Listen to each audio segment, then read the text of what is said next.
নমস্কাৰ আপুনি চাই আছে লাইভ আৱাৰ মই জয়ন্ত মাধৱ গোস্বামী বাংলাদেশত পুনৰ উত্তপ্ত পৰিস্থিতি বৃহস্পতিবাৰে নিশা বাংলাদেশৰ ঢাকাত সংবাদ মাধ্যমক লক্ষ্য কৰি আক্ৰমণ একাংশ লোকৰ দুটাকৈ সংবাদ প্ৰতিষ্ঠানৰ কাৰ্যালয়ত দলবদ্ধ আক্ৰমণ চলালে একাংশ উত্তেজিত লোকে বাংলাদেশৰ প্ৰথম আলো আৰু ডেইলি ষ্টাৰ নামৰ সংবাদ প্ৰতিষ্ঠানৰ কাৰ্যালয় ভাঙি লণ্ডভণ্ড কৰিলে একাংশ উত্তেজিত লোকে নিশা দুইটা সংবাদ মাধ্যমৰ কাৰ্যালয়ত অগ্নি সংযোগ কৰে উত্তেজিত লোকে সংবাদ প্ৰতিষ্ঠান দুটাৰ কাৰ্যালয়ৰ ভিতৰত এতিয়াও বহু কৰ্মচাৰী আবদ্ধ হৈ থকা বুলি জানিব পৰা হৈছে উত্তেজিত লোকৰ আক্ৰমণত ভাঙি চুৰমাৰ হয় সংবাদ প্ৰতিষ্ঠান দুটাৰ কাৰ্যালয় বাংলাদেশৰ ৰাষ্ট্ৰীয় নিৰ্বাচনৰ পূৰ্বে ক্ৰমাৎ উত্তপ্ত হৈ পৰিছে দেশখনৰ পৰিস্থিতি দেশৰ সৰ্ববৃহৎ দৈনিক কাকত প্ৰথম আলোৰ কাৰ্যালয়ৰ লগতে ডেইলি ষ্টাৰৰ কাৰ্যালয় ভাঙি চুৰমাৰ কৰিছে উন্মত্ত জনতাই এই ঘটনাৰ পাছতে নিশা সংবাদ প্ৰতিষ্ঠান দুটাৰ কাৰ্যালয়ৰ সন্মুখত ব্যাপক হাৰত আৰক্ষী আৰু অৰ্ধসামৰিক বাহিনী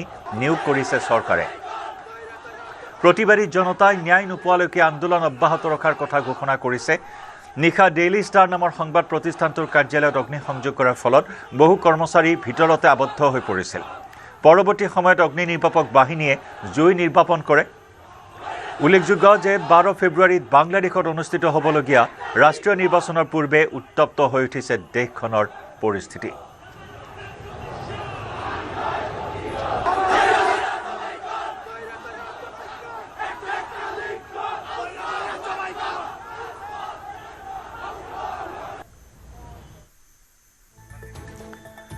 ইফালে উত্তেজিত জনতাই সংবাদ মাধ্যমৰ কাৰ্যালয় দুটা জ্বলাই দিয়াৰ পাছতে ভিতৰত আবদ্ধ হৈ পৰে কৰ্মৰত বহু সাংবাদিক এগৰাকী যুৱতী সাংবাদিকে ফেচবুক যোগে দিয়া পোষ্টে সৃষ্টি কৰিছে চাঞ্চল্যৰ জিমা ইছলাম নামৰ যুৱতী সাংবাদিকগৰাকীয়ে মোৰ উশাহ ল'বলৈ সমস্যা হৈছে চাৰিফালে ধোঁৱাই আগৰি ধৰিছে মই ভিতৰতে আছো তোমালোকে মোক হত্যা কৰিবলৈ আগবাঢ়িছা বুলি দিয়া এটা আৱেগিক পোষ্টে ছ'চিয়েল মিডিয়াত ব্যাপক চৰ্চা লাভ কৰিছে ইয়াৰ পাছতে তাৎক্ষণিকভাৱে যুৱতী সাংবাদিকগৰাকীক উদ্ধাৰৰ বাবে অভিযানত নামি পৰে অগ্নি নিৰ্বাপক বাহিনী আৰু আৰক্ষী পৰিস্থিতি ক্ৰমাৎ জটিল হৈ পৰা পৰিলক্ষিত হৈছে কাৰণ এই আক্ৰমণৰ সময়ছোৱাত দুইটা সংবাদ প্ৰতিষ্ঠানত কাৰ্যালয়ত বহু কৰ্মচাৰী আবদ্ধ হৈ থকাৰ খবৰ আহিছিল আৰু তাৰ মাজৰে এগৰাকী ভুক্তভোগী সাংবাদিক এগৰাকী যুৱতী সাংবাদিকে ফেচবুক যোগে এটা পোষ্ট ফেচবুকৰ এটা পোষ্টত উল্লেখ কৰিছে তেওঁ ভিতৰত কেনেকুৱা ধৰণৰ এটা অভাৱনীয় পৰিস্থিতিৰ সন্মুখীন হৈছে জিমা ইছলাম নামৰ যুৱতী সাংবাদিকগৰাকীয়ে উল্লেখ কৰিছে এই পোষ্টত যে মোৰ উশাহ ল'বলৈ সমস্যা হৈছে চাৰিওফালে ধোঁৱাই আগৰি ধৰিছে মই ভিতৰতে আছো আৰু তোমালোকে মোক হত্যা কৰিবলৈ আগবাঢ়িছা এনেদৰে এটা আৱেগিক পোষ্ট ছ'চিয়েল মিডিয়াত বৰ্তমান ভাইৰেল হৈছে ব্যাপক চৰ্চা লাভ কৰিছে এই পোষ্টটোৱে আৰু যুৱতীগৰাকীৰ এই পোষ্ট সন্মুখলৈ অহাৰ পাছতে তাৎক্ষণিকভাৱে যুৱতী সাংবাদিকগৰাকীক উদ্ধাৰ অভিযানত নামি পৰিছে অগ্নি নিৰ্বাপক বাহিনী আৰু আৰক্ষীৰ দল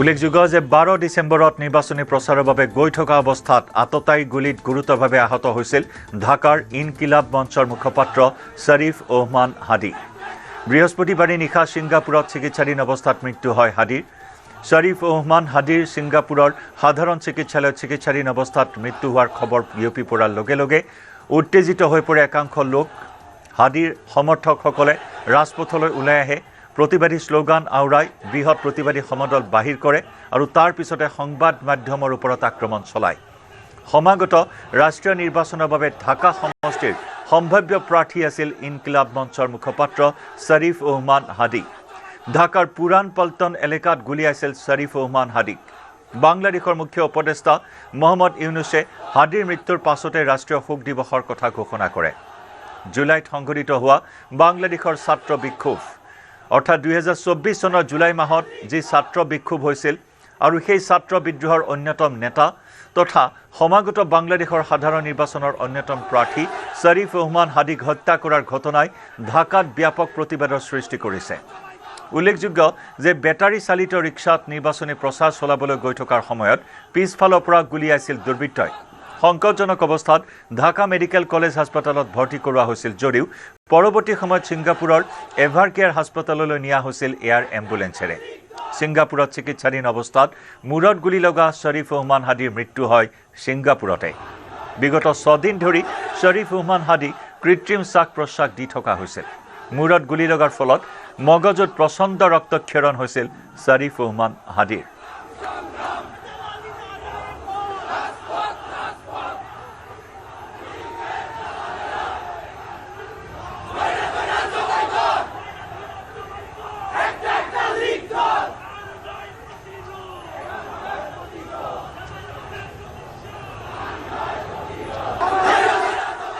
ইফালে শ্বৰীফ ওহমান হাদিৰ মৃত্যুৰ পাছতে জনতাক শান্ত হৈ থাকিবলৈ আহ্বান দেশখনৰ তদাৰকী চৰকাৰৰ মুখ্য উপদেষ্টা ডক্টৰ মহম্মদ ইউনুছৰ মহম্মদ ইউনুছে কয় যে শ্বৰীফ ওহমান হাদিৰ মৃত্যু জাতিটোৰ ৰাজনৈতিক আৰু গণতান্ত্ৰিক ক্ষেত্ৰখনৰ বাবে এক অপূৰণীয় ক্ষতি নাগৰিকসকলক শান্ত হৈ থাকিবলৈ আহ্বান জনায় আৰু এই ঘটনাৰ এক স্বচ্ছ আৰু নিকা তদন্ত কৰাৰ আশ্বাস দিয়ে সকলোকে সংযমী হৈ থাকিবলৈ আহ্বান জনায় হিংসাই দেশৰ সমাগত সাধাৰণ নিৰ্বাচনক ক্ষতিগ্ৰস্ত কৰিব বুলি কয় মহম্মদ ইউনুছে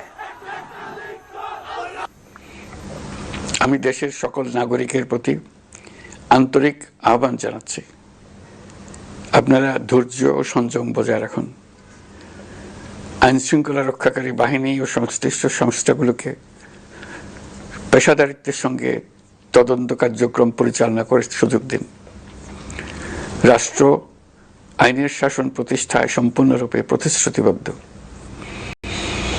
আমি আবারও স্পষ্টভাবে বলতে চাই ওসমান হাদি ছিলেন পরাজিত শক্তি ফ্যাসিস্ট সন্ত্রাসীদের শত্রু তার কণ্ঠ স্তব্ধ করে বিপ্লবীদের ভয় দেখানোর অপচেষ্টা সম্পূর্ণভাবে ব্যর্থ করে দেন ভয় সন্ত্রাস কিংবা রক্তপাতের মাধ্যমে এদেশের গণতান্ত্রিক অগ্রযাত্রা কেউ থামাতে পারবে না বাংলাদেশৰ ৰাজপথত খ্ৰীষ্টিয়ান মহিলাক চৰম নিৰ্যাতন বোৰখা তথা হিজাব পৰিধান নকৰাক লৈ ই ৰিক্সাৰে গৈ থকা এগৰাকী খ্ৰীষ্টিয়ান মহিলাৰ ওপৰত চলিল দলবদ্ধ নিৰ্যাতন এই ৰিক্সাত গৈ থকা অৱস্থাতে নৰপিশাচৰ এটা দলে জঁপিয়াই পৰে অসহায় মহিলাগৰাকীৰ ওপৰত এয়া কিছু দৃশ্য ভাইৰেল হৈছে ৰাজপথত এগৰাকী অসহায় মহিলাৰ ওপৰত এই নিৰ্যাতন বাংলাদেশত সংখ্যালঘুৰ ওপৰত আক্ৰমণৰ ঘটনা অব্যাহত আছে 2024 চনত শেখ হাছিনা দেশান্তৰিত হোৱাৰ পিছৰে পৰা এই অচলাৱস্থা অব্যাহত আছে দেশখনত হিংসাত্মক কাৰ্যকলাপ অব্যাহত আছে সংখ্যালঘুৰ ওপৰত নিৰ্যাতনৰ ঘটনা অব্যাহত আছে এইবাৰ খ্ৰীষ্টিয়ান এগৰাকী অকলশৰীয়া মহিলাৰ ওপৰত এই নিৰ্যাতনৰ ঘটনাই তীব্ৰ চাঞ্চল্য আৰু প্ৰতিক্ৰিয়াৰ সৃষ্টি কৰিছে ই ৰিক্সাৰে গৈ থকা এই খ্ৰীষ্টিয়ান মহিলাগৰাকীৰ ওপৰত দলবদ্ধ নিৰ্যাতন চলালে একাংশ নৰপিশাচে চাওক এটা নৰপিশাচৰ দল কেনেদৰে জঁপিয়াই পৰিল অসহায় মহিলাগৰাকীৰ ওপৰত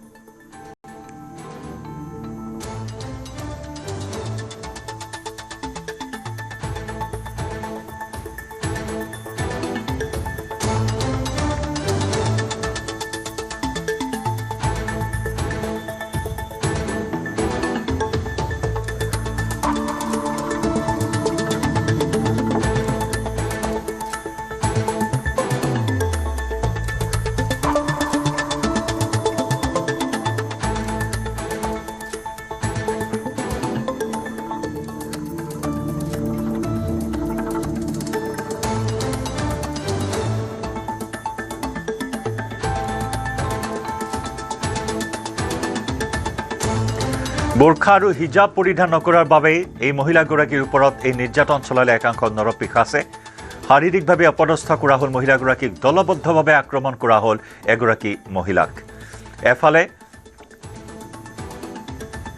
দুটাকৈ সংবাদ প্ৰতিষ্ঠানৰ ওপৰত আক্ৰমণৰ ঘটনা দুটাকৈ সংবাদ মাধ্যমৰ কাৰ্যালয় ভাঙি চুৰমাৰ কৰিলে প্ৰতিবাদকাৰীসকলে আৰু সেই উত্তেজনা চলি থকাৰ সময়তে ৰাজপথত এগৰাকী অকলশৰীয়া মহিলাৰ ওপৰত এই আক্ৰমণৰ ঘটনা সংঘটিত হ'ল এগৰাকী খ্ৰীষ্টিয়ান মহিলা বোৰখা হিজাব পৰিধান নকৰাৰ বাবে মহিলাগৰাকীৰ ওপৰত চলিল দলবদ্ধ নিৰ্যাতন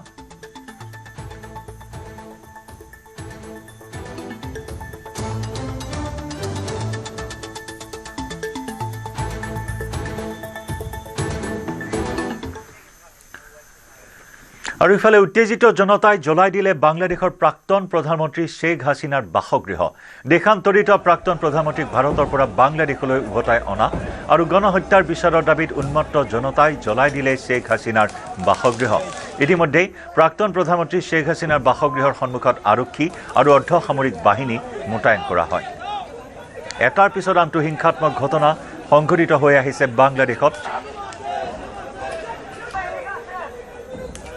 এয়া শ্বেখ হাছিনাৰ বাসগৃহ জ্বলাই দিলে প্ৰতিবাদকাৰীয়ে। একাংশ উন্মত্ত জনতাই উত্তেজিত জনতাই জ্বলাই দিলে বাংলাদেশৰ প্ৰাক্তন প্ৰধানমন্ত্ৰীগৰাকীৰ বাসগৃহ। 2024 চনৰ 5 আগষ্টত দেশান্তৰিত হৈছিল শ্বেখ হাছিনা।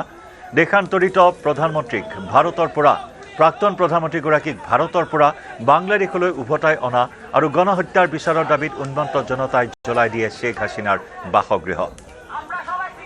ইতিমধ্যে প্ৰাক্তন প্ৰধানমন্ত্ৰী শ্বেখ হাছিনাৰ বাসগৃহৰ সন্মুখত আৰক্ষী আৰু অৰ্ধসামৰিক বাহিনী মোতায়েন কৰা হয়। বাংলাদেশৰ আন্তঃৰাষ্ট্ৰীয় অপৰাধ ন্যায়াধিকৰণে ইতিমধ্যে মৃত্যুদণ্ড ৰায়েৰে দণ্ডিত কৰিছে শ্বেখ হাছিনাক। হত্যাৰ গোচৰ শ্বেখ হাছিনাৰ বিৰুদ্ধে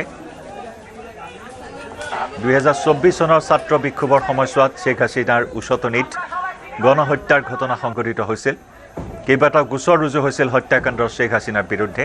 মৃত্যুদণ্ড বিহা শ্বেখ হাছিনাক ভাৰতৰ পৰা প্ৰত্যৰ্পণ আৰু গণহত্যাৰ বিচাৰৰ দাবীত উন্মত্ত জনতাই ভাৰতৰ পৰা বাংলাদেশলৈ উভতাই নিয়া আৰু গণহত্যাৰ বিচাৰৰ দাবীত এয়া উন্মত্ত জনতাই জ্বলাই দিলে শ্বেখ হাছিনাৰ বাসগৃহ।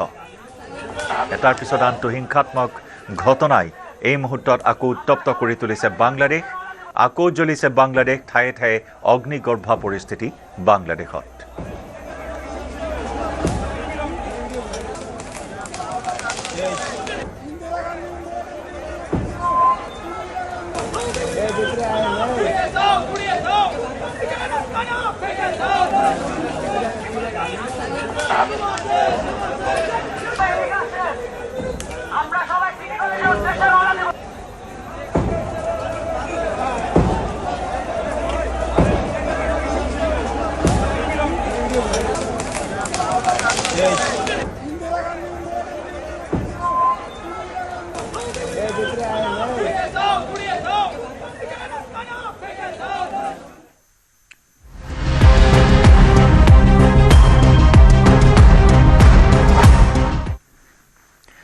দুদিনীয়া ভ্ৰমণসূচীৰে কাইলৈ অসমলৈ আহিব প্ৰধানমন্ত্ৰী নৰেন্দ্ৰ মোদী।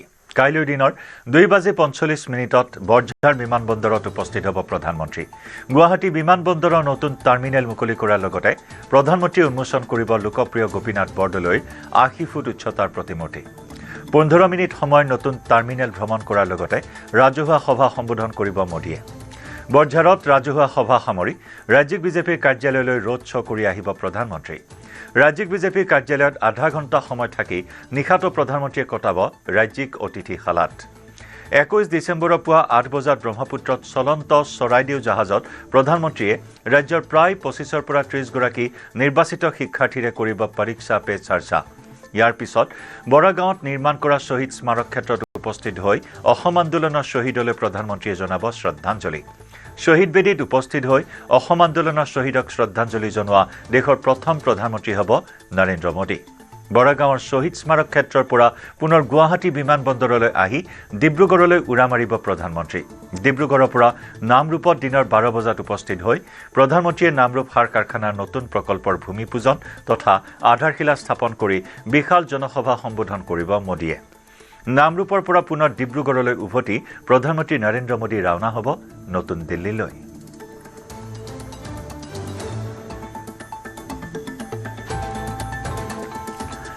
ষাঠিৰ দশকতে নামৰূপত স্থাপন হৈছিল ব্ৰহ্মপুত্ৰ ফেৰী ফাৰ্টিলাইজাৰ কোম্পানী। প্ৰকল্পটোৰ প্ৰথম আৰু দ্বিতীয় গোটটোৰ আয়ুসকাল উকলি যোৱাত 1987 চনত স্থাপন কৰা হৈছিল তৃতীয় গোট। শেহতীয়াকৈ তৃতীয় গোটটোৰ আয়ুসকাল উকলি যোৱাত চতুৰ্থ গোটৰ প্ৰয়োজনীয়তা আহি পৰিছিল।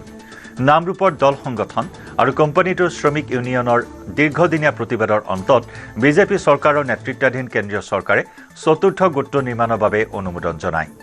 অসম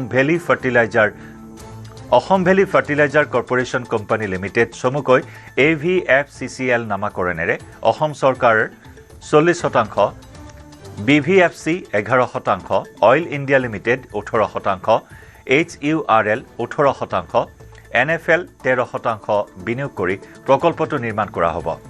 ইফালে এই প্ৰকল্পটোৰ নিৰ্মাণৰ কাম সম্পূৰ্ণ হ'লে বছৰি 12 লাখ মেট্ৰিক টন ইউৰিয়া উৎপাদন কৰি উত্তৰ পূৰ্বাঞ্চলৰ খেতিয়কসকলক সাৰৰ যোগান ধৰিবলৈ সক্ষম হ'ব। এই উদ্যোগটোৰ যোগেদি দেশৰ কৃষি খণ্ডলৈ যথেষ্টখিনি অৰিহণা আমাৰ এই উদ্যোগে আগবঢ়াব বুলি আমি গম পাওঁ, কাৰণ গেছ ভিত্তিক উদ্যোগৰ ভিতৰত সাৰ উদ্যোগটোৱে গোটেই ভাৰতবৰ্ষৰ ভিতৰতে এইটো এটা প্ৰথম উদ্যোগ আৰু ইয়াৰ যথেষ্ট প্ৰডাকশ্যনো খুব ভাল। ইয়াৰ মানুহবিলাকৰ কাম কাজ যথেষ্ট উন্নত, খুব সুন্দৰ। আমি আশা কৰোঁ অনাগত কালত পৰহি 21 তাৰিখে আমাৰ প্ৰধানমন্ত্ৰী ডাঙৰীয়া আহি যি গোট চতুৰ্থ গোট AVFCL হিচাপে যি ইয়াত মুকলি কৰিব, আমি আশা কৰিম পৰোক্ষ আৰু প্ৰত্যক্ষভাৱে অসমৰ বহুতো নিবনুৱাই ইয়াত যাতে সংস্থাপন পায়। মাননীয় হিমন্ত বিশ্ব শৰ্মাদেৱে তেখেতসকলে যথেষ্ট আগ্ৰহ প্ৰকাশ কৰি নিশ্চয় কেন্দ্ৰীয় চৰকাৰে দিয়া 40% 40% মূলধন ব্যয়ৰ কাৰণে, নতুন গোটটোৰ কাৰণে মূলধন ব্যয়ৰ কাৰণে তেখেতসকলে এগি হ'ল আৰু বাকী অন্যান্য অইল ইণ্ডিয়া, NFL, হাৰুল আৰু BVFCL এইবোৰ সকলো লগ লাগি 100% মূলধন লৈ এই ফেক্টৰীটো বনাবলৈ গৈছে। তাৰ কাৰণে আমি সকলোকে ধন্যবাদ জনাইছোঁ। 2 দশক ধৰি চলা এক সংগ্ৰামৰ অন্তত নামৰূপ সাৰ কাৰখানাৰ নতুন গোট Assam valley fertilizer chemical company লিমিটেডৰ আধাৰশিলা স্থাপনৰ বাবে 21 ডিচেম্বৰত নামৰূপত দেশৰ প্ৰধানমন্ত্ৰী উপস্থিত হোৱাৰ প্ৰাক্ষণত প্ৰস্তুতি এতিয়া তুংগত উঠিছে। নৱগঠিত কোম্পানীটোৰ প্ৰথমজন পৰিচালন সঞ্চালক হিচাপে দায়িত্ব গ্ৰহণ কৰিছে শিৱপ্ৰসাদ মহান্তিয়ে। প্ৰায় 10.7 হাজাৰ কোটি টকাৰে নিৰ্মাণ হ'বলগীয়া উদ্যোগটোৱে বৰ্তমানৰ উদ্যোগটোৰ উৎপাদনতকৈ প্ৰায় 3 গুণ অৰ্থাৎ বছৰি প্ৰায় 12 লাখ মেট্ৰিক টনৰ অধিক ইউৰিয়া উৎপাদন কৰিব। देखिए, प्रधानमंत्री जी 21 को आएंगे, जो कि नामरूपवासी तथा आसाम वासियों के लिए गर्व का विषय है। नामरूप जैसा जगह में आज इसको आधारशिला, इसका भूमि पूजन करने के लिए जो आ रहे हैं, इसी से आप अंदाज कर सकते हैं कि देश के लिए कितना महत्वपूर्ण है। तो प्रधानमंत्री जी आ रहे हैं, लेकिन उसका साथ हमारा जो टेंडरिंग प्रोसेस, जो काम, वो ऑलरेडी चल पड़ा है।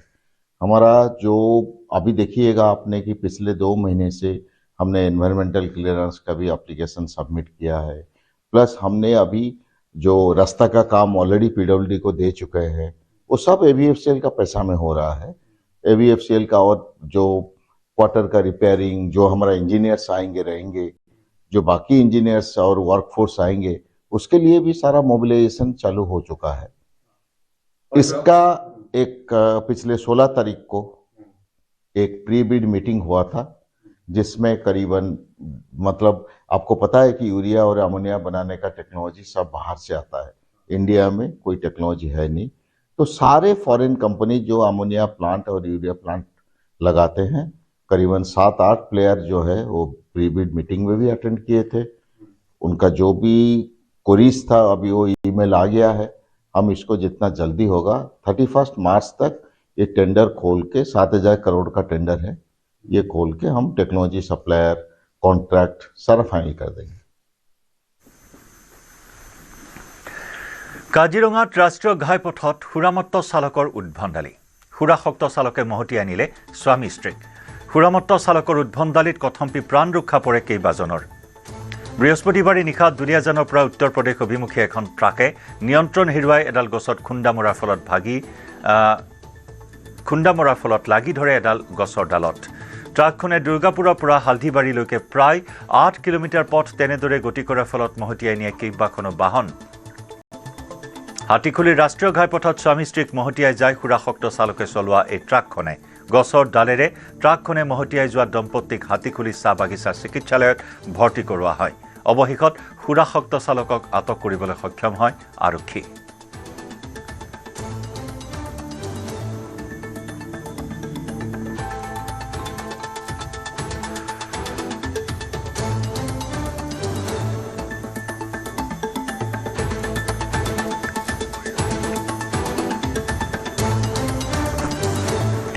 পথ দুৰ্ঘটনাত দুৰ্গতজনক সহায় কৰিলে আপুনি লাভ কৰিব 25,000 টকা।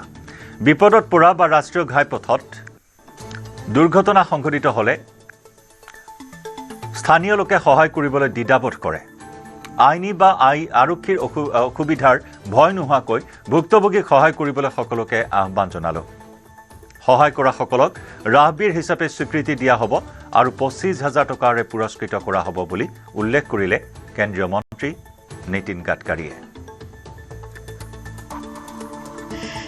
ছাৰ কেনেকুৱা মই পটকি গ'লো ছাৰ, তাৰপিছত টিফিন চিফিন চব একেবাৰে ফুটা হৈ গ'ল ছাৰ। আমাৰ মতা মানুহটোকো লাগিলে। মই কৈ আছো যে অলপ চাইড হ, যে মোবাইলটো সেইটো কাৰণে লাইটটো জ্বলাই দিলো দলংটোৰ ওচৰত। আমি একেবাৰে বাছৰ ওচৰত মানে থিয় হৈ গৈছো, হ'লেও গাড়ীটো আহি আমাক মাৰি গুচি গৈছে।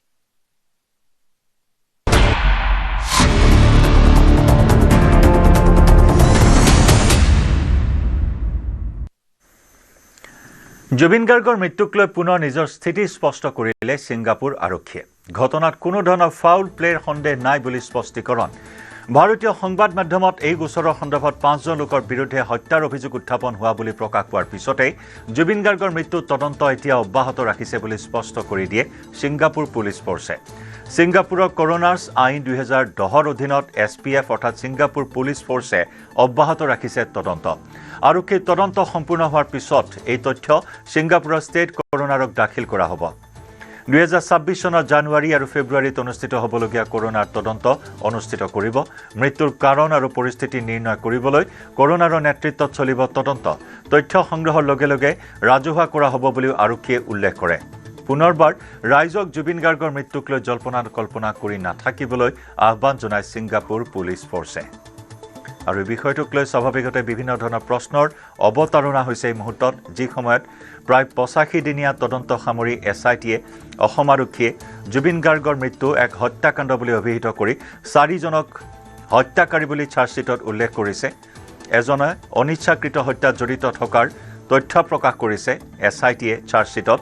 আৰু তেনে সময়তে ছিংগাপুৰ আৰক্ষীৰ এই স্পষ্টীকৰণ, জুবিন গাৰ্গৰ মৃত্যু অপৰাধমূলক নহয় বুলি স্পষ্টীকৰণ দিছে। ছিংগাপুৰ আৰক্ষীৰ ৱেবছাইটত এই কথা প্ৰকাশ কৰিছে আৰু তাকে লৈ এতিয়া বিভিন্ন ধৰণৰ প্ৰশ্নৰ অৱতাৰণা হৈছে।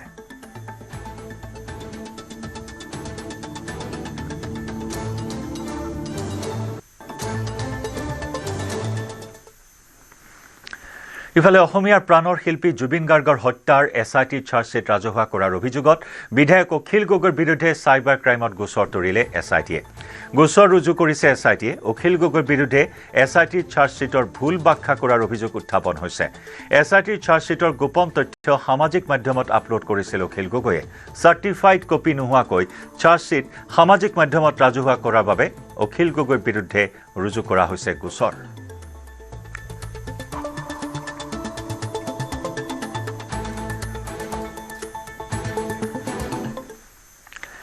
জুবিন গাৰ্গৰ পত্নী গৰিমা শইকীয়া গাৰ্গে এইবাৰৰ নিৰ্বাচনত বিজেপিৰ পৰা নিৰ্বাচন খেলিব বুলি ওলোৱা চৰ্চাক অপপ্ৰচাৰ আখ্যা মুখ্যমন্ত্ৰী হিমন্ত বিশ্ব শৰ্মাৰ।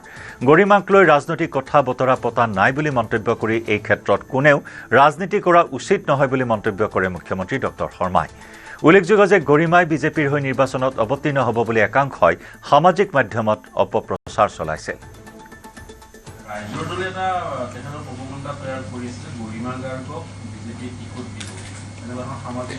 তেনেকুৱা মই ভাবোঁ যে এনেকুৱা প্ৰচাৰ চলোৱাটো ভুল আৰু এনেকৈ আনভেৰিফাইড প্ৰপোগেণ্ডা কৰাটো ভুল।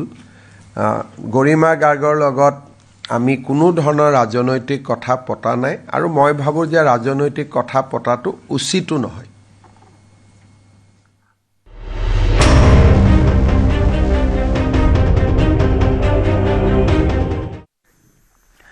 বাংলাদেশী নেকি বৰাকৰ বিধায়ক বিজয় মালাকাৰ। বিজয় মালাকাৰৰ নাগৰিকত্বক লৈ গুৱাহাটী উচ্চ ন্যায়ালয়ত গুৰুত্বপূৰ্ণ শুনানি। পূৰ্বৰ ৰাতাবাৰীৰ আৰু বৰ্তমানৰ ৰামকৃষ্ণ সমষ্টিৰ বিধায়ক বিজয় মালাকাৰ। বিজয় মালাকাৰে ন্যায়ালয়ত দাখিল কৰিব লাগিব নাগৰিকত্বৰ নথি পত্ৰ। আদালতে 4 সপ্তাহ সময় বান্ধি দিছে বিজেপি বিধায়কগৰাকীক। আদালতত বাংলাদেশী প্ৰমাণ হ'লে খাৰিজ হ'ব পাৰে বৰাকৰ বিধায়ক বিজয় মালাকাৰৰ বিধায়ক পদ। 2019 চনৰ উপ নিৰ্বাচনত ৰাতাবাৰী সমষ্টিৰ পৰা বিধায়ক হিচাপে নিৰ্বাচিত হৈছিল বিজয় মালাকাৰ।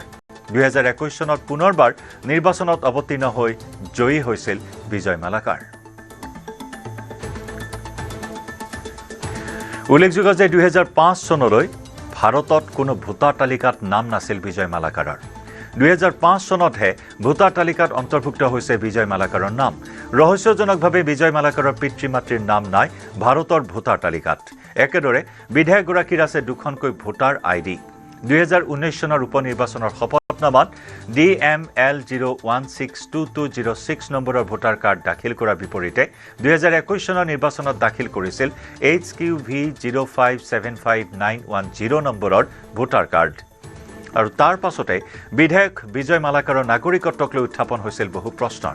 বিধায়কগৰাকীৰ নাগৰিকত্বক লৈ ইতিমধ্যে গুৱাহাটী উচ্চ ন্যায়ালয়ত লেখ আবেদন দাখিল কৰিছিল দুজন ব্যক্তিয়ে আৰু সেই আবেদনৰ ভিত্তিত শুনানি গ্ৰহণ কৰে আদালতে। যিটো অনুচ্ছেদ আছে সেই অনুচ্ছেদ মতে তেওঁৰ পদটো খাৰিজ হ'ব লাগে কাৰণ তেওঁ এজন বাংলাদেশী মূলৰ মানুহ।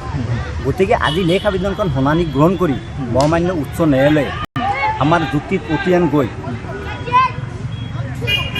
অসম চৰকাৰ ভাৰত চৰকাৰলৈ জাননী প্ৰেৰণ কৰিছে আৰু বিজয় মালাকাৰলৈ জাননী প্ৰেৰণ কৰিছে। 4 সপ্তাহ সময় দিছে। 4 সপ্তাহৰ পিছত নথিপত্ৰ দাখিল কৰিবলৈ আদালতে নিৰ্দেশ দিছে। গতিকে এতিয়া আমাৰ হাইকোৰ্টৰ উইণ্টাৰ ভেকেশ্যন আহি আছে, শীতকালীন বন্ধ। গতিকে শীতকালীন বন্ধ হোৱাৰ কাৰণে ডেটটো অলপ দীঘলীয়া কৰি দিছে। আমাৰ যিখিনি দলিল আছে, আমাৰ যিখিনি দলিল আমি মহামান্য ন্যায়ালয়ত দাখিল কৰিছোঁ, সেই দলিল মতে তেখেতৰ পদ খাৰিজ হোৱাটো নিশ্চিত। আমাৰ যিখিনি দলিল আছে এই দলিল মতে গ'লে, দলিল মতে যদি আপোনাৰ আৰু যিখিনি দলিল তেখেতসকলে কালেক্ট কৰিছে, আমাৰ পিটিশ্যনাৰে কালেক্ট কৰিছে, সেই দলিল মতে তেখেতৰ পদ খাৰিজ হোৱাটো আমি বিচাৰিছোঁ আৰু আমি ভাবোঁ তেখেতৰ পদ খাৰিজ হ'ব। আৰু আমি বিচাৰোঁ এইটো খাৰিজ হ'ব লাগে কাৰণ এজন বাংলাদেশী মানুহ আহি আমাৰ ভাৰতবৰ্ষত আহি আজি ষ্টেট এছেম্বলিত ইলেকশ্যন খেলিব পাৰিছে, বিধায়ক হ'ব পাৰিছে, চৰকাৰী সা সুবিধা ল'ব পাৰিছে। এইটো এটা ডাঙৰ কথা। কাৰ্বি আংলঙত 4 বিদেশীক দেশ এৰাৰ নিৰ্দেশ দিয়া হৈছে। আব্বাছ খান, আমিৰ উদ্দিন, মইনুল হক আৰু আনোৱাৰ আলী, এই 4 বিদেশীক দেশ এৰাৰ নিৰ্দেশ দিয়া হৈছে। কাৰ্বি আংলঙৰ জিলা দণ্ডাধীশৰ নিৰ্দেশনা জাৰি। খটখটি আৰু হাওৰাঘাট থানাৰ অন্তৰ্গত বিভিন্ন স্থানত বসবাস কৰি আছিল এই 4 বিদেশী। আব্বাছ খান, আমিৰ উদ্দিন, মইনুল হক আৰু আনোৱাৰ আলী, এই 4জনকে দেশ এৰাৰ নিৰ্দেশ।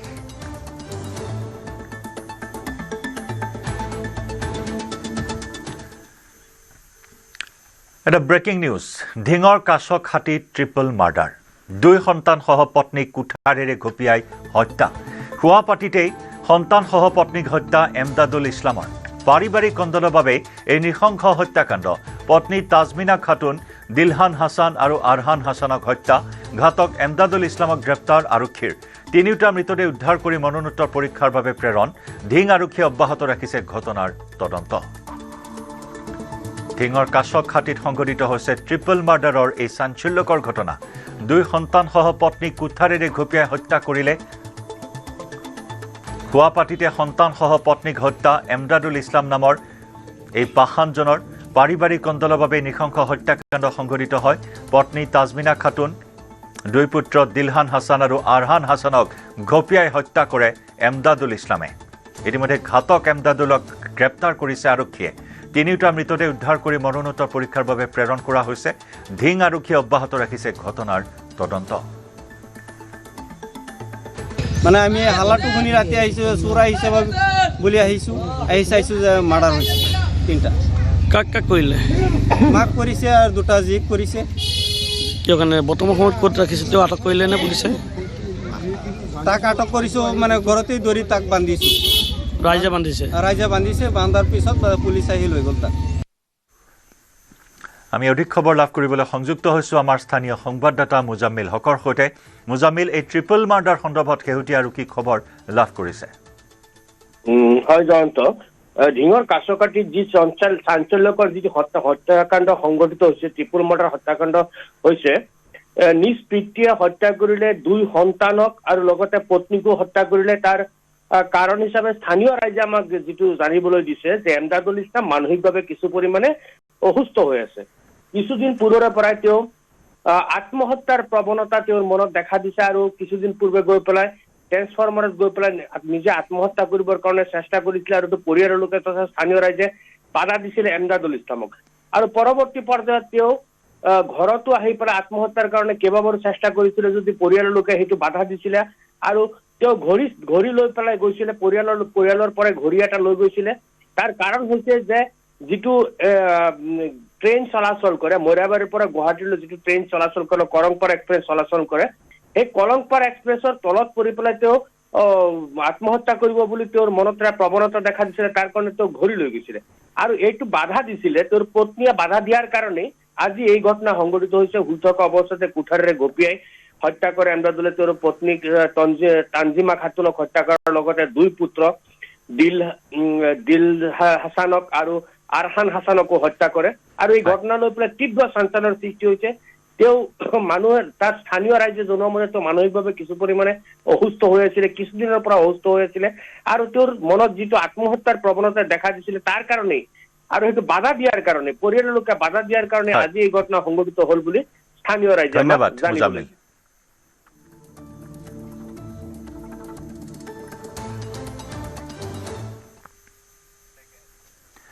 অসমীয়াৰ প্ৰাণৰ শিল্পী জুবিন গাৰ্গৰ হত্যাত চাৰ্জশ্বিট দাখিল কৰাৰ পিছতে 22 ডিচেম্বৰৰ শুনানিৰ বাবে সাজু হৈছে সত্ৰ ন্যায়াধীশৰ আদালত ইয়াৰ মাজতে আদালতত এছআইটিয়ে দাখিল কৰা চাৰ্জশ্বিটৰ নথি বুলি দাবী কৰি ফেচবুক তোলপাৰ লগাইছে বিধায়ক অখিল গগৈয়ে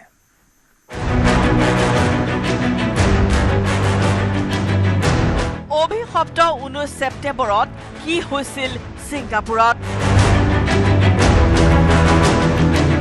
জুবিন গাৰ্গক সুৰাপান কৰাইছিল অমৃত প্ৰভাই সুৰাৰ যোগান ধৰিছিল শ্যাম কানু মহন্তই অচেতন অৱস্থাত ইয়ৰ্ড পাৰ্টিলৈ নিছিল সিদ্ধাৰ্থ শৰ্মাই সাগৰত নামিবলৈ উচতাইছিল শেখৰ জ্যোতি গোস্বামীয়ে বিপদত পৰা জুবিনক উদ্ধাৰৰ চেষ্টা চলোৱা নাছিল সন্দীপন গাৰ্গে চাৰ্জশ্বিটৰ উদ্ধৃতিৰে জুবিন গাৰ্গক তিল তিলকৈ মৃত্যুৰ দুৱাৰ দলিলৈ ঠেলি দিয়াৰ অভিযোগ অখিল গগৈৰ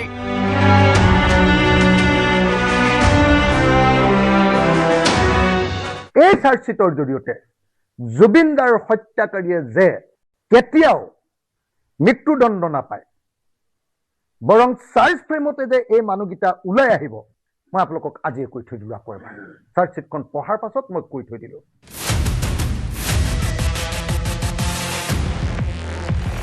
আদালতত এছআইটিয়ে দাখিল কৰা চাৰ্জশ্বিটৰ নথি বুলি দাবী কৰি ইতিমধ্যে ফেচবুক তোলপাৰ লগাইছে অখিল গগৈয়ে যাক লৈ বৃহস্পতিবাৰে পুনৰ অখিল গগৈক কটাক্ষ মুখ্যমন্ত্ৰী হিমন্ত বিশ্ব শৰ্মাৰ উকিলো অখিল ন্যায়াধীশো অখিল উচ্চ ন্যায়ালয় উচ্চতম ন্যায়ালয় সত্ৰ ন্যায়ালয়লৈ নৰৈ অখিলে নিজেই ৰায় দিয়া বুলি তিৰ্যক ভাষ্য মুখ্যমন্ত্ৰী হিমন্ত বিশ্ব শৰ্মাৰ তেওঁ এতিয়া উকিলো হৈ গ'ল জাজো হৈ গ'ল হাইকোৰ্টত কাম নাই সুপ্ৰিম কোৰ্টৰ কাম নাই সেশন কোৰ্টৰ কাম নাই চাৰ্জশ্বিটখন পঢ়ি তেওঁৱে জাজমেণ্ট দি আছে তাৰমানে অখিল গগৈ এণ্টাৰটেইনমেণ্টৰ বাদে এতিয়া বাকী একো নহয় জুবিন হত্যা গোচৰৰ চাৰ্জশ্বিটক লৈ বিতৰ্ক চলি থকাৰ মাজতেই 22 ডিচেম্বৰৰ শুনানিৰ বাবে সাজু হৈছে সত্ৰ ন্যায়াধীশৰ আদালত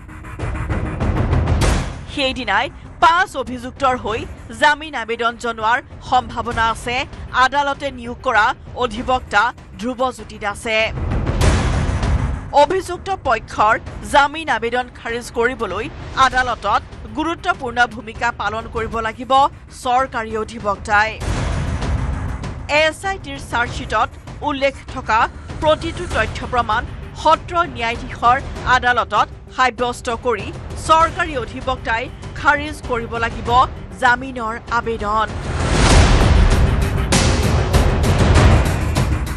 যিজন লোক অধিবক্তা থাকিব বা যাক নিয়োগ কৰিব চৰকাৰে গতিকে তেওঁৰ দায়িত্বটো আহি পৰিব যথেষ্ট গম্ভীৰ দায়িত্ব যে কোনো সন্দেহ নথকাকে যাতে এই ধাৰাসমূহ প্ৰমাণ কৰিব পাৰে কোৰ্টত এভিডেন্সখিনি যদি মানে খুব ডাঠ হয় খুব প্ৰতিষ্ঠিত এভিডেন্স হয় তেতিয়াহ'লে মই ভাবোঁ দোষীয়ে কেতিয়াও আপোনাৰ সাৰি নাযায়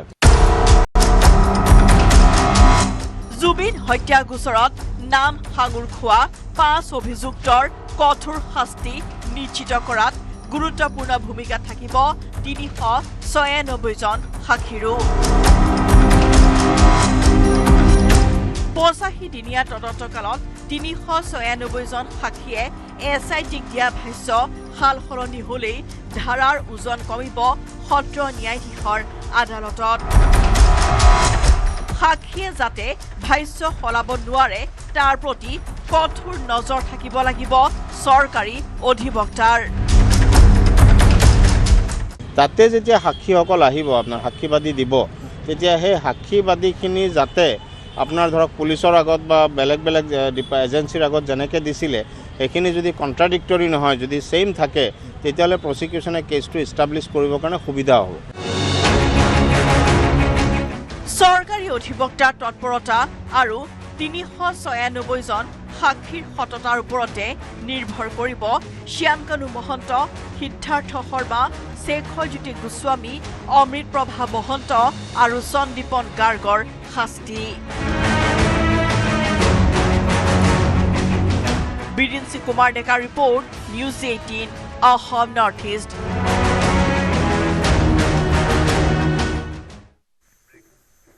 আমি খবৰৰ ধাৰা অব্যাহত ৰাখিম লাইভ আৱাৰত সময় হৈছে এটি চমু বাণিজ্যিক বিৰতি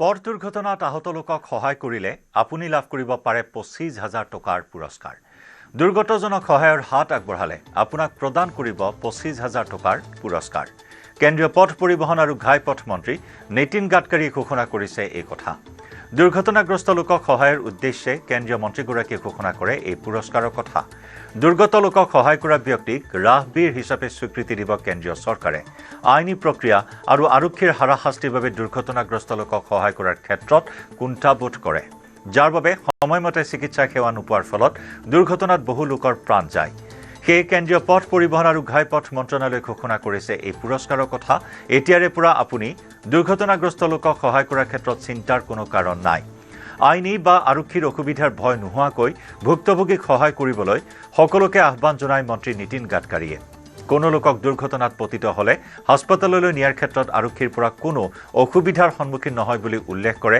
মন্ত্ৰী নীতিন গাডকাৰীয়ে পথ দুৰ্ঘটনাত পতিত লোকক সহায় অথবা হাস্পতাললৈ নিয়া লোকজন বহু সময়ত আইনী প্ৰক্ৰিয়াৰ মাজত সোমাই পৰে যাৰ বাবে বহু লোকে পথ দুৰ্ঘটনাত আহত লোকক চিকিৎসালয়লৈ নিয়া অথবা সহায় কৰাৰ ক্ষেত্ৰত কুণ্ঠাবোধ কৰি আহিছিল এতিয়াৰে পৰা আৰক্ষীয়ে সহায় কৰা লোকক হাৰাশাস্তি কৰিব নোৱাৰিব 5 लाख एक्सीडेंट्स होते हैं 1,80,000 मौतें होती है और 18 से 34 एज ग्रुप में 66% यंग लड़के उनका डेथ हो जाता है अभी दिल्ली के एम्स ने एक रिपोर्ट दिया है कि अगर ये जो एक्सीडेंट्स होते हैं उसमें अगर तुरंत अगर हम उनको मेडिकल हेल्प दे सकते हैं तो 50,000 लोगों की जान हम साल में बचा सकते हैं और इसलिए सम्माननीय स्पीकर महोदय हमने एक स्कीम तैयार की है चालू भी हुई है मैं आप सबका सहयोग मांगता हूँ कि रोड पर एक्सीडेंट होता है तो लोगों को लगता है कि कोई लफड़े में पड़े तो मैं उनसे अनुरोध करूंगा आप कोई कार्रवाई नहीं होगी पुलिस तकलीफ नहीं देगा आप उस विक्टिम को उठाओ हॉस्पिटल में पहुंचाओ और जो ये काम करेगा उसको हम राहवीर कहेंगे और उसको 25,000 रुपये का अवार्ड देंगे ताकि ये 50,000 लोगों की जान बचे बचाने के बाद जिस भी अस्पताल में उसको एडमिट करेंगे तो उस हॉस्पिटल में 7 दिन की ट्रीटमेंट और 1.5 लाख रुपए तक हम तुरंत उस हॉस्पिटल को रिम्बर्समेंट करके देंगे ताकि उसकी जान बचे और मुझे लगता है कि इस काम में अगर ये सहयोग करेंगे तो फ़ायदा होगा दूसरा सांसद महोदय हमने आपकी अध्यक्षता में एक्सीडेंट निवारण कमेटी हर कॉन्स्टिट्यूंसी में स्थापन की है कलेक्टर उसका सेक्रेटरी है हर 2 महीने में एक बार मीटिंग करिए ब्लैक स्पॉट ढूंढिए सभी यंत्रणाओं को काम को लगाइए और इसको निश्चित रूप से दूर करने की कोशिश करिए গুৱাহাটী পৌৰ নিগম আৰু গুৱাহাটী মহানগৰ উন্নয়ন প্ৰাধিকৰণক তোলা ধুনা মুখ্যমন্ত্ৰীৰ জিএমচি জিএমডিএ ড্ৰেইন বনালে ওলোটাই পানী আহে যাৰ ফলত গুৱাহাটীত কৃত্ৰিম বান হৈ আছে গুৱাহাটীৰ জলাশয় ড্ৰেইন ধ্বংস কৰাৰ আঁৰত গুৱাহাটী পৌৰ নিগম আৰু গুৱাহাটী মহানগৰ উন্নয়ন প্ৰাধিকৰণ খুদ মুখ্যমন্ত্ৰীৰ ঘৰৰ সন্মুখতে অবৈধভাৱে ঘৰ নিৰ্মাণৰ অনুমতি কোনে প্ৰদান কৰিছে বুলিও মুখ্যমন্ত্ৰীৰ প্ৰশ্ন আনহাতে বাহিনী নৈ কাষত কেনেকৈ বৃহৎ বৃহৎ অট্টালিকা নিৰ্মাণ হৈছে তাকে লৈ প্ৰশ্ন কৰে মুখ্যমন্ত্ৰী ডক্টৰ শৰ্মাই পানী নিষ্কাশনৰ কাৰণে ড্ৰেইন বনাওঁ, কিন্তু কৰবাত নহয়, আমাৰ কৰবাত প্লেনিং ভুল হয়, পানীটোৱে ওলোটাই ড্ৰেইনটোৱে নেক্সট টাইম বেছিকৈ বানপানীৰ সৃষ্টি কৰে। অৰ্থাৎ আমি গ্ৰেডেশ্যন বা গ্ৰেডিংবিলাক আমি মিলোৱাত আমি অক্ষম হওঁ। আমি এনেকৈ বিল্ডিং পাৰ্মিশ্যন দিওঁ যাতে ৰিয়েল ইষ্টেটত কাম কৰা মানুহজনৰ সুবিধা হয়, ৰাইজৰ অসুবিধা হয়। বিল্ডিং বাইলখনক কেনেকৈ ইণ্টাৰপ্ৰেট কৰি আমি ৰিয়েল ইষ্টেটত কাম কৰা মানুহজনক সুবিধা দিব পাৰোঁ, তাক লৈ আমি বেছি চিন্তা কৰোঁ, আৰু ৰাইজক কেনেকৈ সুবিধা দিব পাৰোঁ তাক লৈ আমি কম চিন্তা কৰোঁ। তাৰ কাৰণে গুৱাহাটীত আজি নেচাৰেল ড্ৰেইনবিলাক এক প্ৰকাৰ নোহোৱা হৈ গ'ল, আৰু তাৰ একমাত্ৰ দায়ী হৈছে গুৱাহাটী পৌৰ নিগম আৰু GMDA।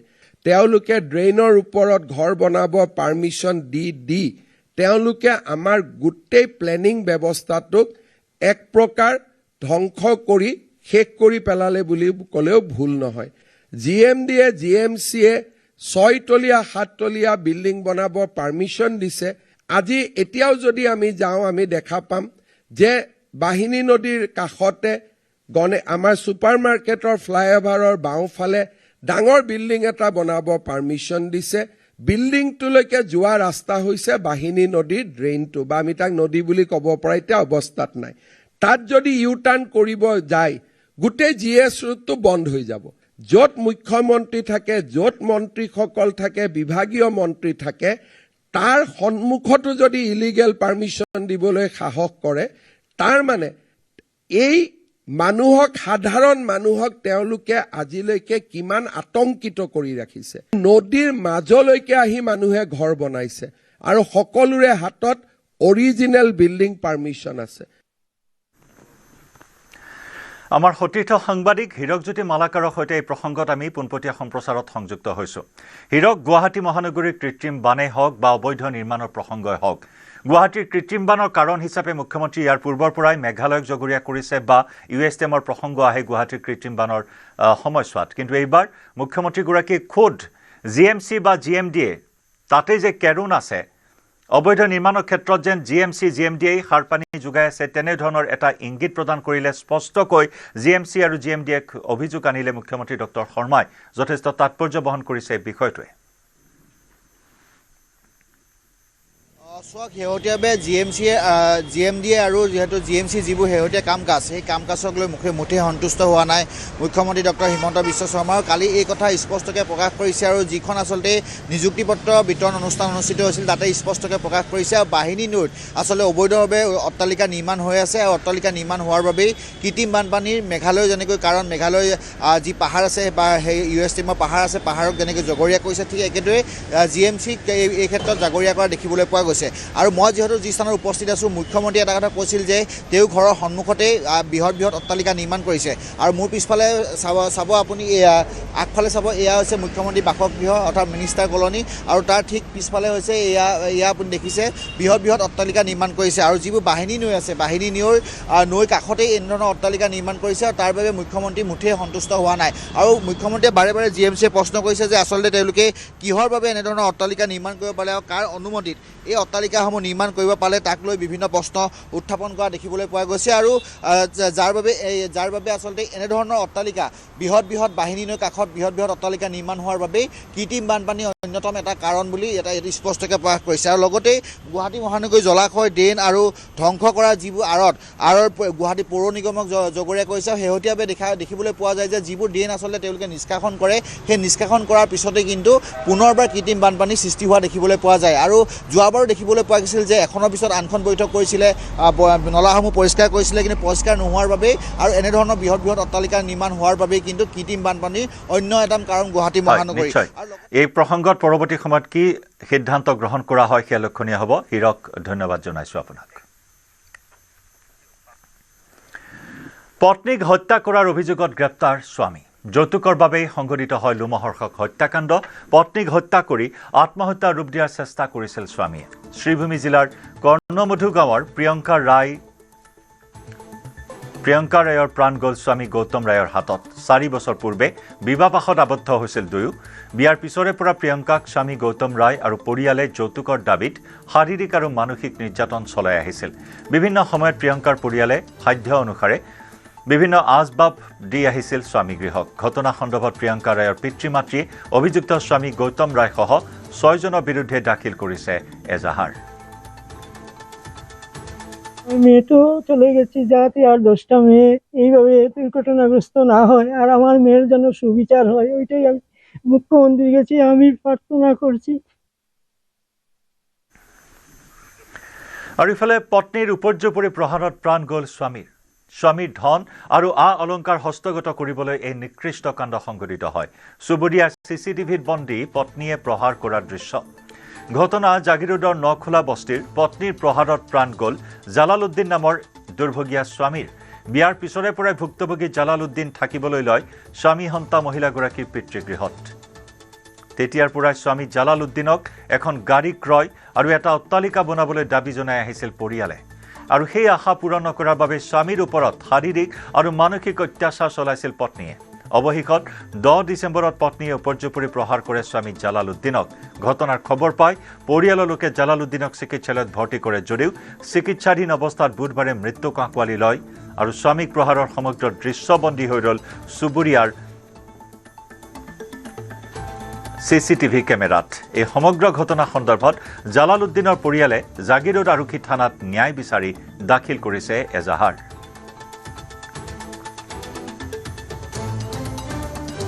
যোৱা ৰাতি আমাৰ মামা ঢুকাইছে তেখেতৰ নাম জালালুদ্দিন আছিলে তেখেতৰ শহুৰেকৰ নাম মীৰ হুছেইন তেখেতক যথেষ্ট মাৰপিট কৰিছে চুলতান নাৰ্ছিঙত যোৱাকালি মানে কি এডমিট আছিলে তাৰপিছত আৰু তাৰ পৰা এফআৰ কৰাইছে আমাৰ এইটো জিএমচি লৈ তাতে মৃত্যুক আঁকোৱালি লৈছে মামাই তেখেতসকলে যথেষ্ট মাৰিছে মানে মাৰপিটৰ মানে ঘুণো আছে মই নিজে স্পষ্টভাৱে গৈছোঁ মেডিকেলত লগ কৰিছোঁ চাইছোঁ একেবাৰে কথা ক'বই পৰা নাই খুব বেয়াকৈ মাৰিছে মানে আমাক ন্যায় লাগে কোনে মাৰিছে ঘনীয়েকে মাৰিছে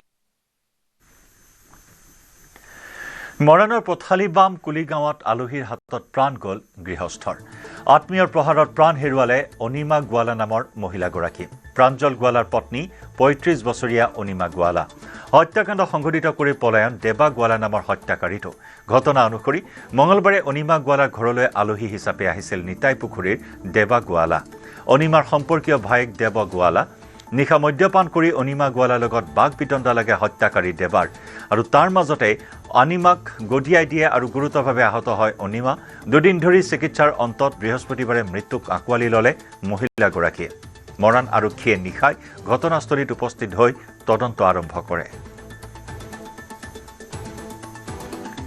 নিতাই পুখুৰীৰ এটা মানুহ আহিছিলে আৰু হেৰি লক খুলি কিনে সোমাই কিনে নাই মাক মাৰি কিনে সি আমাৰ ইয়াত শুই আছিলে ৰাতিপুৱা উঠি গুচি গ'ল দেৱা গোৱালা ক'ত ঘৰ নিতাই পুখুৰী গধূলি এবাৰ আহিলে আহি আকৌ গ'ল আৰু নিশা আহি এইটো ঘটনা কৰি মোৰ কোনো নহয় মানে ইয়াৰ মোৰ মানুহজনীৰ ককায়েকৰ খোলালি